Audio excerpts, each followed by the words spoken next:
Welcome back to media Chhattisgarh. तारीख 3 फरवरी 2026, दिन मंगलवार और हिंदी पंचांग के अनुसार द्वितीय। तो चलिए शुरू करते हैं आज की पहली और बड़ी खबर से। छत्तीसगढ़ रोजगार मेला से बेरोजगार वापस लौटे यूथ। बोले कंपनियों ने रिज्यूम रखा, नौकरी नहीं मिली। 18,000 सैलरी वाले को 14,000 का ऑफर मिला। छत्तीसगढ़ रोजगार मेला रायपुर स्थित गवर्नमेंट इंजीनियरिंग कॉलेज परिसर में 3 दिनों तक आयोजित किया गया। सरकार का दावा था कि इस मेले से 15,000 युवाओं को रोजगार मिलेगा, लेकिन केवल 1816 युवाओं को ही नौकरी मिल सकी। रोजगार मेले में पहुंचे कई युवाओं ने आरोप लगाया कि कंपनियों ने केवल उनका रिज्यूम लिया है और यह कहकर लौटा दिया कि एक हफ्ते बाद जानकारी दी जाएगी। यह सुनकर बड़ी संख्या में युवा नाराज हो गए और बिना संतोषजनक जवाब के वापस लौट गए। युवाओं का कहना है कि उनके रिज्यूम ऑलरेडी रोजगार पंजीयन कार्यालय में उपलब्ध है, फिर यहाँ बुलाने की क्या आवश्यकता थी। उन्हें उम्मीद थी कि यहाँ जॉब लेटर मिलेगा। बहुत सारे युवाओं ने कंपनियों के कम सैलरी ऑफर करने पर नाराजगी जताई है। मां दंतेश्वरी मंदिर में बिछड़ा प्यार मिलाने की अर्जी। एक ने लिखा, बॉयफ्रेंड से शादी हो जाए, नौकरी बीमारी ठीक करने मिन्नतें दान पेटी से निकले। छत्तीसगढ़ के दंतेवाड़ा जिले स्थित बस्तर की आराध्य देवी मां दंतेश्वरी मंदिर की 9 दान पेटियां खोली गई। इनमें करीब 19 लाख रुपए कैश के साथ कुछ पत्र भी मिले। इन पत्रों में भक्तों ने देवी से अपनी हपर मन्नतें मांगी। किसी ने अपने बॉयफ्रेंड से शादी करने की तो किसी ने नौकरी पाने की प्रार्थना की, वहीं किसी ने बीमारी ठीक होने की अर्जी लगाई है। छत्तीसगढ़ को रेलवे के लिए बजट में मिले 7,470 करोड़। यह पिछली सरकार के वक्त में 24% से ज्यादा। केंद्रीय रेल मंत्री अश्विनी वैष्णव ने बताया कि छत्तीसगढ़ में रेलवे विकास के लिए बजट में 7,470 करोड़ मिला है, जो कि ऐतिहासिक है। यह कांग्रेस के समय से 24% ज्यादा है। रावघाट से जगदलपुर को कनेक्ट करने के लिए रेलवे का बड़ा प्रोजेक्ट जारी है। इससे आदिवासियों को फायदा मिलेगा। बस्तर से अन्य राज्यों के लिए ट्रेनें चलेगी। छत्तीसगढ़ में आने वाले समय में मेल एक्सप्रेस ट्रेनों की संख्या दुगनी हो जाएगी। वर्तमान में छत्तीसगढ़ में 51,000 करोड़ के प्रोजेक्ट स्वीकृत है। इस पर मुख्यमंत्री विष्णुदेव साय ने प्रधानमंत्री नरेंद्र मोदी और केंद्रीय रेल मंत्री अश्विनी वैष्णव का आभार जताया है। खैरागढ़ जिले के छिंदारी में मनाया गया विश्व आर्द्रभूमि दिवस। परिंदे इको पर्यटन केंद्र में संरक्षण का संकल्प। खैरागढ़ जिले के छिंदारी स्थित परिंदे इको पर्यटन केंद्र में बीते दिन विश्व आर्द्रभूमि दिवस बड़े उत्साह और जागरूकता के साथ मनाया गया। इस कार्यक्रम में आसपास के गांव के ग्रामीणों के साथ साथ स्कूल और कॉलेज के छात्र छात्राओं ने सक्रिय रूप से भाग लिया। कार्यक्रम का मुख्य उद्देश्य लोगों को जल संरक्षण, आर्द्रभूमियों की उपयोगिता और जैव विविधता के महत्व के प्रति जागरूकता करना था। सभी को बताया गया कि आर्द्रभूमियां न केवल पानी का स्रोत है, बल्कि पक्षियों और वन्य जीवों का सुरक्षित घर भी है। कांकेर के कोयलीबेड़ा में ग्रामीणों का बड़ा प्रदर्शन। सड़क पर उतरे 68 गांव के लोग। कहा, क्षेत्र में शांति आई, अब सुविधाएं चाहिए। एक समय था अति संवेदनशील कोयलीबेड़ा इलाके में विकास की सुविधाओं को लेकर तरसते थे। विकास की गति को नक्सली रोक कर रखते थे, लेकिन अब जब इलाके से नक्सलवाद समाप्त होता जा रहा है तो पूरा इलाका एक और सड़क पर उतर आया है। 18 ग्राम पंचायत के 68 गाँव के लोग शिक्षा, स्वास्थ्य, बैंक, कार्यालय सहित अन्य सुविधाएं की मांग करने लगे हैं। परीक्षा केंद्र पर अनुशासन के नाम पर मनमानी। टीटी परीक्षा के दौरान फुल बाजू के शर्ट पहनने पर परीक्षार्थियों के कपड़े काटे गए। परीक्षा केंद्रों पर अनुशासन के नाम पर मनमानी की जा रही है। अंबिकापुर से सामने आए एक मामले ने शिक्षा व्यवस्था की संवेदनशीलता पर गहरी चोट की है, जहां टीटी परीक्षा में शामिल होने पहुंचे परीक्षार्थियों के साथ अमानवीय व्यवहार किए जाने का आरोप लगा है। नियमों के पालन की आड़ में जिस तरह से अभ्यर्थियों को मानसिक रूप से प्रताड़ित किया गया, उसने प्रशासन और परीक्षा प्रबंधन की कार्यप्रणाली पर गंभीर सवाल खड़े कर दिए हैं। रायपुर निगम में अनिश्चितकालीन धरने पर बैठे कांग्रेस पार्षद। सड़क बनने की स्वीकृति नहीं मिली तो हर दिन धरने पर बैठने का किया ऐलान। रायपुर के शहीद हवलदार अब्दुल हमीद वार्ड के कांग्रेस पार्षद शेख मुसीन ने नगर निगम मुख्यालय में गांधी जी की प्रतिमा के नीचे अनिश्चितकालीन धरना शुरू कर दिया। सड़क निर्माण के लिए 11 लाख की मंजूरी नहीं मिलने से नाराज है। होली के लिए ट्रेनें होने लगी पैक। पटना से गुजरात तक वेटिंग। दिल्ली मुंबई जाने अभी सीटें उपलब्ध।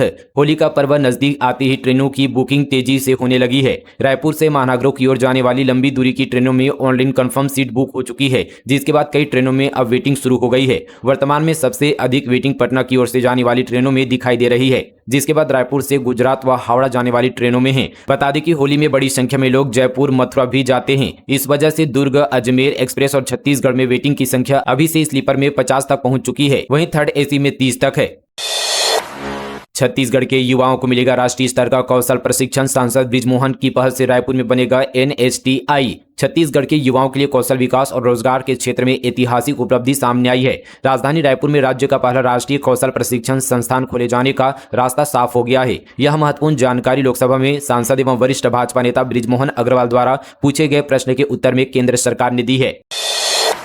बिलासपुर में यूजीसी नियमों के खिलाफ भड़का आक्रोश, वर्ण समाज ने रैली निकालकर जताया विरोध, कलेक्ट्रेट का घेराव कर जमकर की नारेबाजी। बिलासपुर में यूजीसी के नए नियमों के खिलाफ बीते दिन स्वर्ण समाज में आक्रोश देखने को मिला। समाज के लोगों ने बड़ी संख्या में रैली निकालकर विरोध जताया। रैली देवकी नंदन चौक से शुरू होकर कलेक्ट्रेट पहुंची, जहां प्रदर्शनकारियों ने जमकर नारेबाजी की और कलेक्ट्रेट का घेराव कर दिया और साथ ही हंगामा किया। इस दौरान कलेक्टर के माध्यम से राष्ट्रपति और प्रधानमंत्री के नाम ज्ञापन दिया गया है।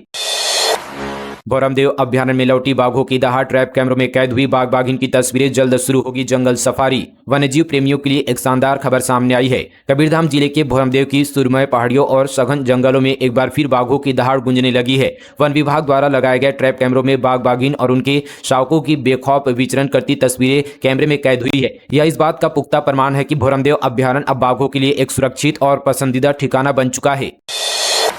शराब प्रेमियों के लिए बुरी खबर, देसी और विदेशी दोनों शराबें होगी महंगी, नई दर राजपत्र पर प्रकाशित। छत्तीसगढ़ के शराब प्रेमियों से जुड़ी बड़ी खबर सामने आ रही है। सरकार ने आबकारी नियमों में बड़ा बदलाव किया है। 1 अप्रैल 2026 से शराब पर नई ड्यूटी दरें लागू होगी। देसी और विदेशी दोनों शराब पर ड्यूटी टैक्स बढ़ाया गया है। विदेशी शराब की कीमत के हिसाब से अलग अलग ड्यूटी तय की गई है। महंगी शराब पर अब ज्यादा टैक्स देना होगा। बियर और रेडी टू ड्रिंक्स के पेयर पर भी नई दरें लागू होगी। सेना अर्धसैनिक बलों के लिए न्यूनतम ड्यूटी दर तय की गई है। शराब सप्लाई से पहले टैक्स का भुगतान अनिवार्य होगा। नई ड्यूटी दर छत्तीसगढ़ के राजपत्र पर प्रकाशित भी कर दिया गया है।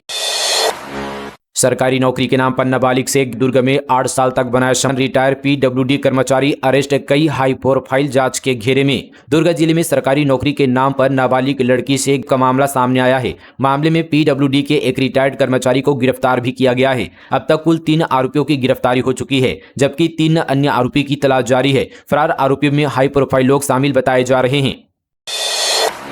वृद्धा की तबीयत बिगड़ने पर नहीं मिली एम्बुलेंस, चाट के ठेले में पहुंचाया गया हॉस्पिटल। जसपुर जिला चिकित्सालय पर उठ रहे हैं गंभीर सवाल। जसपुर जिले से एक हैरान कर देने वाला मामला सामने आया है, जहां एक बुजुर्ग महिला की तबीयत बिगड़ने पर एम्बुलेंस नहीं मिली। हैरान करने वाली बात तो यह कि एम्बुलेंस नहीं मिलने पर बुजुर्ग महिला को चाट के ठेले में हॉस्पिटल पहुंचाया गया। बालोद में धान खरीदी पर भूपेश बघेल कर सरकार पर हमला, बोले किसान सड़क पर आंदोलन कर रहे हैं। पूर्व मुख्यमंत्री भूपेश बघेल जिले के दौरे पर रहे। यहां उन्होंने धान खरीदी के मुद्दे पर प्रदेश की वर्तमान सरकार और प्रशासन को कटघरे में खड़े कर दिया। उन्होंने कहा कि आज राज्य में किसानों के साथ अपराधियों जैसा व्यवहार किया जा रहा है। उन्होंने बताया कि कृषि प्रधान जिला होने के बावजूद बालोद को कम धान खरीदी वाले जिले में दूसरे नंबर पर रखा गया है, जो बेहद चिंताजनक है। 82 लाख की ठगी का आरोपी यूपी से गिरफ्तार, शेयर मार्केट में पैसा दुगना करने का देता था लालच। राजनांदगांव जिला पुलिस ने शेयर मार्केट में निवेश के नाम पर 82 लाख रुपए से अधिक की धोखाधड़ी करने वाले एक आरोपी को उत्तर प्रदेश के गाजियाबाद से गिरफ्तार किया है। आरोपी धनीराम सिन्हा ने विभिन्न लोगों से लगभग 82,50,000 रुपए की ठगी की थी।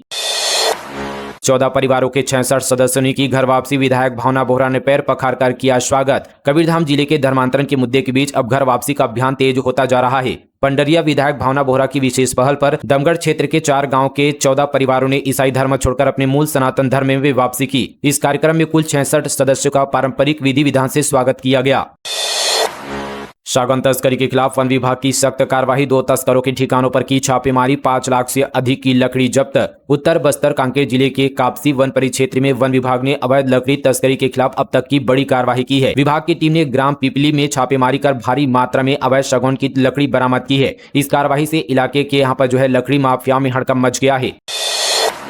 सीएम सानी अंबिकापुर भाजपा कार्यालय का किया भूमि पूजन, धान खरीदी पर बोले समीक्षा कर रहे, जरूरत पड़ेगी तो किसानों को रियायत दी जाएगी। मुख्यमंत्री विष्णुदेव साय ने अंबिकापुर में भाजपा के नए कार्यालय परिसर का भूमि पूजन किया। पंडितों के शंखनाद और हनुमान चालीसा पाठ के बीच नए कार्यालय भवन की आधारशिला रखी गई। भाजपा कार्यालय भवन 2 करोड़ से अधिक लागत में तैयार होगा। साय ने कहा कि धान खरीदी 2.5 महीने चलेगी। धान खरीदी की समीक्षा की जा रही है, कुछ जरूरत हुई तो रियायत भी दी जाएगी।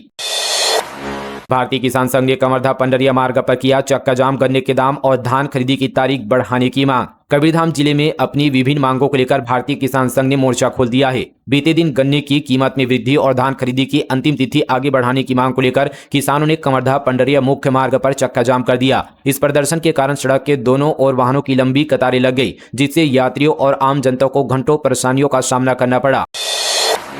तेलीबांधा तालाब पर पार्किंग शुल्क पर महापौर का यू टर्न, मीनल बोली फिलहाल नहीं लगेगा चार्ज, यातायात समिति और पुलिस से चर्चा के बाद होगा फैसला। रायपुर के तेलीबांधा तालाब किनारे पार्किंग शुल्क को लेकर उठे विवाद के बाद नगर निगम ने फिलहाल कदम पीछे कर दिए हैं। लोक निर्माण विभाग की सड़क पर पार्किंग शुल्क तय कर निगम के लगाए गए बोर्ड के बाद लोगों में असमंजस की स्थिति बन गई थी। अब महापौर मीनल चौबे ने स्पष्ट किया है कि फिलहाल पार्किंग शुल्क नहीं लगाया जाएगा। दुर्ग में एसडीएफ आवास निर्माण का विरोध, सैकड़ों ग्रामीण पहुंचे कलेक्ट्रेट, बोले हमारे गांव में जमीन की कमी नहीं बनने देंगे सरकारी आवास। दुर्ग जिले की पीपरछेड़ी गांव के एसडीएफ यानी यहां पर स्पेशल टास्क फोर्स के कर्मचारियों और अधिकारियों के लिए आवास निर्माण को लेकर विवाद गहराता जा रहा है। बीते दिन गांव के सैकड़ों लोग कलेक्ट्रेट पहुंचे और सरकारी जमीन को एसडीएफ को देने का विरोध किया। उन्होंने कलेक्ट्रेट परिसर में धरना देकर कहा कि हमारे गाँव में जमीन की कमी है, इसलिए गाँव की जमीन नहीं ली जानी चाहिए। हाईकोर्ट पहुंचा ग्रीन गुफा का मामला, प्रवेश द्वार पर गेट, सीढ़ी और पाथवे बनाए जाने के खिलाफ लगाई गई याचिका, कोर्ट ने 16 दिन में मांगा जवाब। बस्तर में स्थित कांकेर वैली नेशनल पार्क के ग्रीन गुफा का हाईकोर्ट तक पहुंच गया है। बीते दिन पर्यावरण एवं जीव प्रेमी नितिन सिंघानी ने जनहित याचिका लगाई, जिनमें उन्होंने ग्रीन गुफा में प्रवेश द्वार पर गेट, सीढ़ी और पाथवे बनाए जाने के खिलाफ याचिका लगाई है। याचिका में उन्होंने कहा कि निर्माण कार्य से अत्यंत दुर्लभ संरचना को नुकसान होगा। इस पर शासन ने कहा कि कुछ लोग गुफा में नाम खोद देते हैं, इसलिए संरक्षित किया जा रहा है। दोनों पक्षों को सुनने के बाद कोर्ट ने कहा कि आम जनता की पहुंच रख सीमित कर सकते हैं। साथ ही कोर्ट ने नेशनल पार्क संचालन से शपथ पत्र में 18 फरवरी तक जवाब मांगा है। अकेले नहाने गई महिला बदमाश ने आंखों में लगाया झंडू बाम, फिर लूट लिए सोने चांदी के जेवरात। रायगढ़ जिले के तमनार थाना क्षेत्र में अज्ञात आरोपी ने अकेले नहाने गई महिला के आंख में झंडू बाम लगाकर गले में पहने सोने चांदी के जेवरात लूट लिए और फरार हो गया। पीड़ित की शिकायत पर पुलिस ने मामले की जांच भी शुरू कर दी है। दुधकैया में सांप्रदायिक हिंसा, पथराव और आगजनी के बीच भारी पुलिस बल तैनात, सीएम साहब बोले दोषियों पर होगी कार्रवाई। राजिम से लगे दुधकैया गांव में दो समुदायों के बीच तनाव हिंसक झड़पों में बदल गया है। शिव मंदिर में कथित तोड़फोड़ और उसके बाद मारपीट की घटनाओं ने पूरे इलाके में उग्र माहौल बना दिया है। स्थिति बिगड़ने पर कई जिलों से पुलिस बल भी यहां पर तैनात किया गया है। वहीं यहां पर मुख्यमंत्री विष्णुदेव साय ने कहा कि घटना उनके संज्ञान में है और दोषियों को बख्शा नहीं जाएगा, उन पर विधि सम्मत कार्रवाई की जाएगी। फिलहाल दोस्तों ये थी छत्तीसगढ़ की तमाम बड़ी खबरें मीडिया छत्तीसगढ़ पर। मिलते हैं कल इसी तरह की और खबरों के साथ, तब तक के लिए जय हिंद, जय छत्तीसगढ़, जय जोहार।